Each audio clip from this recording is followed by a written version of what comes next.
pessoal, bom dia, boa tarde ou boa noite. Eu sou Rania Bidu, médica de família e comunidade sanitarista. Atualmente trabalho como professora na Universidade Federal do Recôncavo da Bahia e estou aqui hoje para apresentar mais um episódio do podcast Medicina em Debate.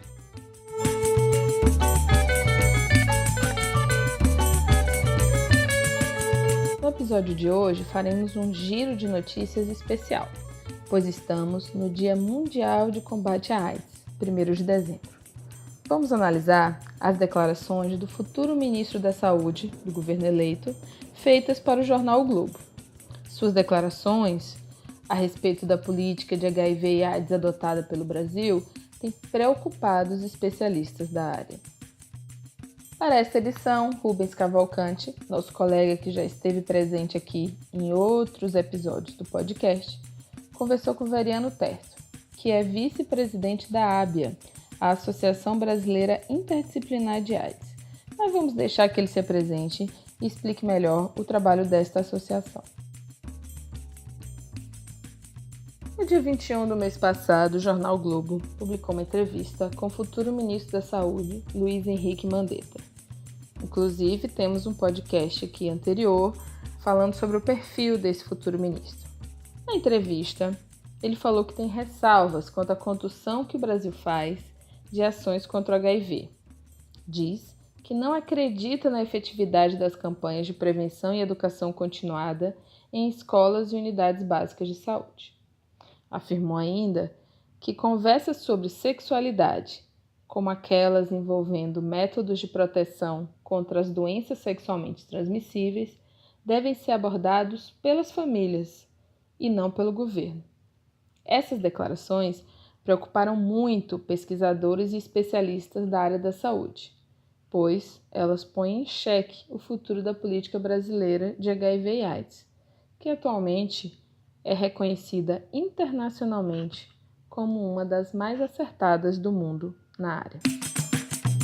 Vamos então agora ouvir a conversa que o Medicina em Debate teve com a ABIA. Mas antes, gostaríamos de aproveitar para agradecer a receptividade que o nosso podcast tem recebido. Tem sido muito gratificante ler os comentários e as opiniões que nos têm chegado, além das contribuições também. Continuem divulgando o nosso podcast, isso é muito importante. Sigam a gente nas mídias digitais. No Twitter, somos o @medicinaemdbt.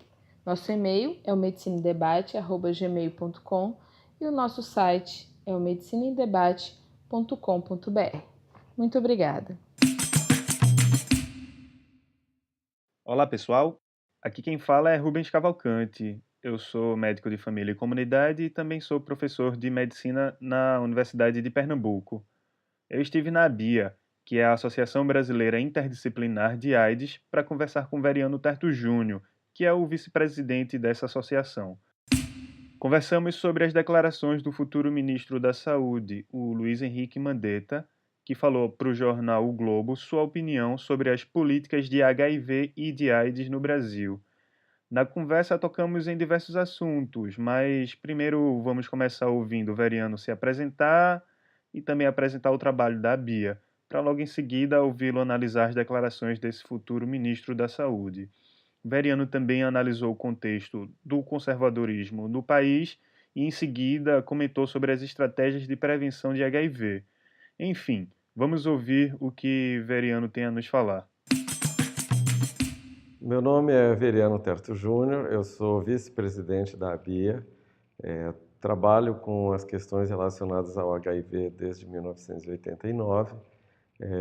Ao longo desses anos no trabalho com HIV, eu também fiz o doutorado em saúde coletiva no IMS da UERJ e trabalho aqui na ABIA, que é uma organização não governamental que se dedica a acompanhar as políticas públicas relacionadas ao HIV/AIDS e à saúde e também produzir conhecimento e democratizar o conhecimento produzido sobre AIDS para diferentes setores da sociedade, principalmente os movimentos sociais e também a gestão. Então, a BIA desenvolve uma série de atividades e de projetos que são relacionados, por exemplo, à homossexualidade e juventude, ao acompanhamento de políticas globais de sexualidade e também de saúde reprodutiva, assim como sobre acesso aos medicamentos para o tratamento do HIV. Então, as declarações dele são bastante preocupantes no sentido de que ele parece que está jogando, vamos dizer assim, para o eleitorado mais conservador, né, e que elegeu esse novo governo, e ficamos temerosos de que concessões vão ser feitas a esses setores conservadores que realmente pressionam para que as questões as campanhas, né, direcionadas às populações mais vulneráveis, que são populações mais marginalizadas pela questão justamente da sexualidade, que isso possa sofrer um impacto, e assim como na própria questão do acesso aos medicamentos, né? Então, a declaração do ministro de que sexualidade deve ser tratada em casa, pela família, a gente sabe que isso não é uma pura retórica, que não funciona, até porque as famílias dos jovens estão também, de alguma maneira, ainda dentro de uma faixa bastante impactada pelo HIV, não tanto quanto os jovens abaixo de 35 anos, mas tem um impacto considerável. E a gente não sabe, essas famílias também não estão preparadas, né, para lidar com sexualidade dos filhos em casa, principalmente considerando esse contexto, né, por um lado conservador, mas por outro lado de avanços, né, vamos dizer assim, uma certa liberalidade também na música, na TV.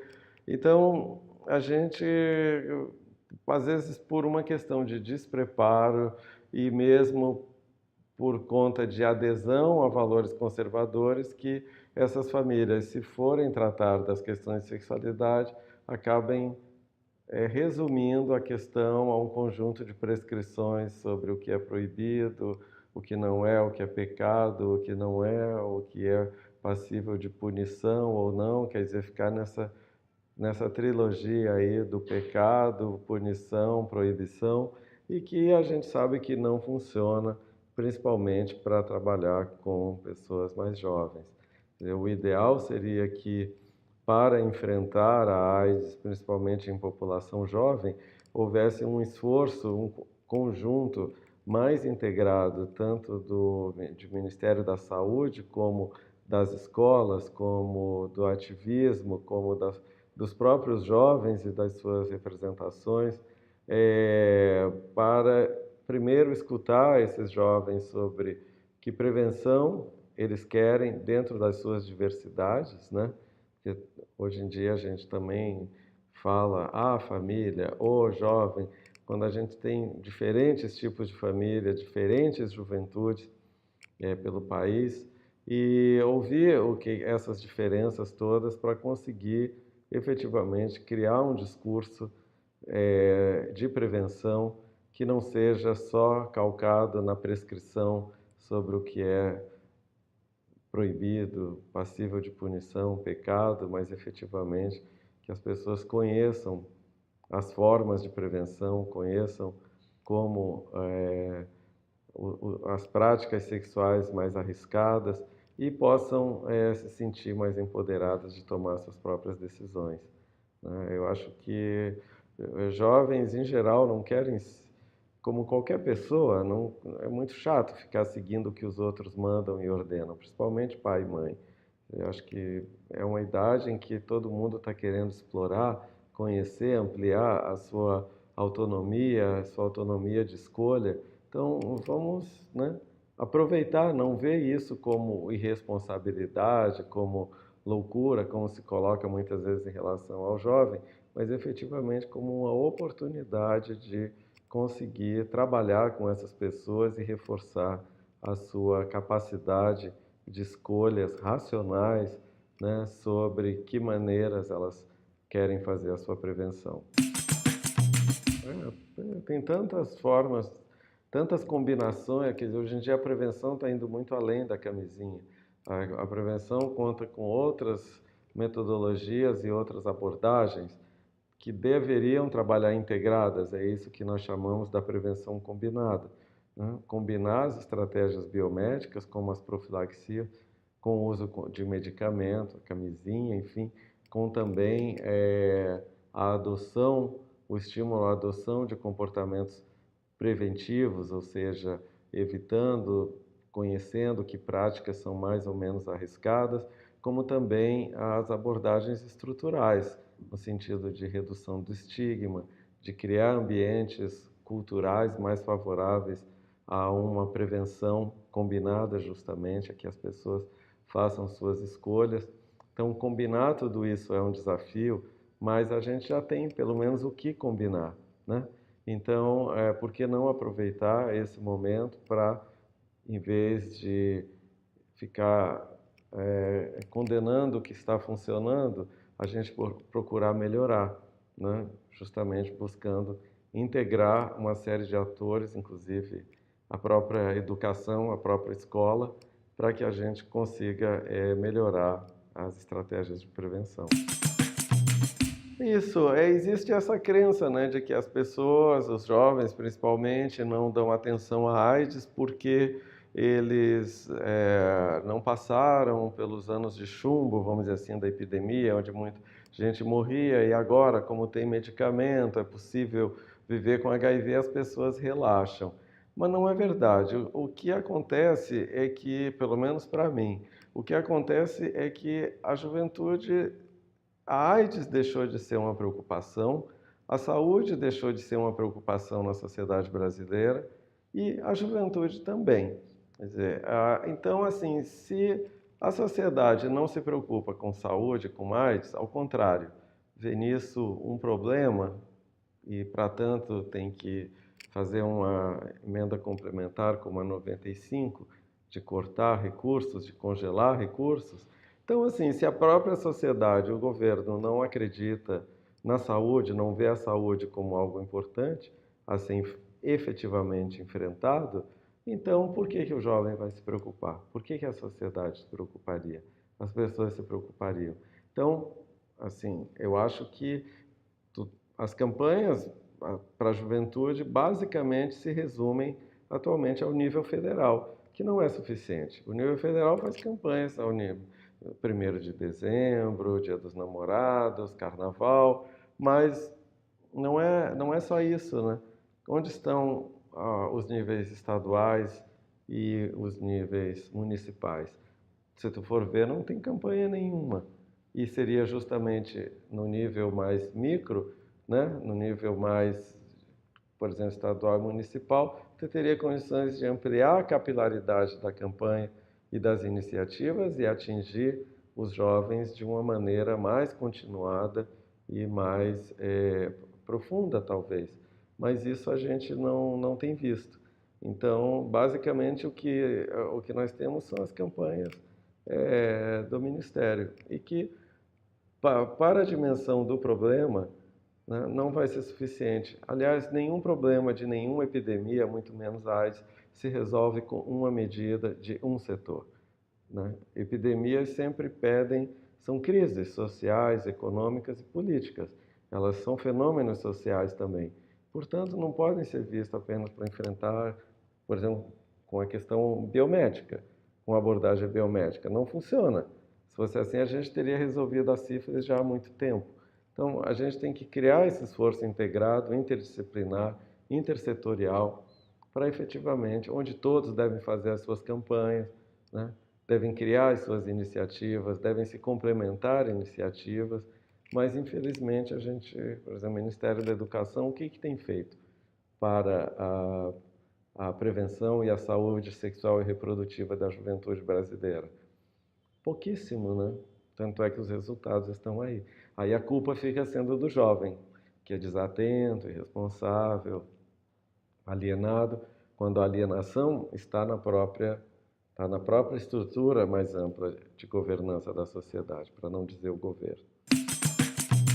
Eu acho que nós estamos num momento em que é muito importante para a sociedade refletir e valorizar alguns princípios que são fundamentais para enfrentar os problemas de saúde e os problemas sociais em geral, que são, citaria aqui alguns, mas eu acho que os princípios como a universalidade, a equidade, a justiça social, que são os princípios do SUS, eles devem ser olhados com muito cuidado e devemos lutar por eles, porque eles têm que continuar a ser a chave das políticas públicas em saúde e do HIV. Se nós perdermos esses princípios, nós teremos simplesmente, se perdemos a universalidade, por exemplo, como um princípio orientador de políticas, nós teremos problemas graves, como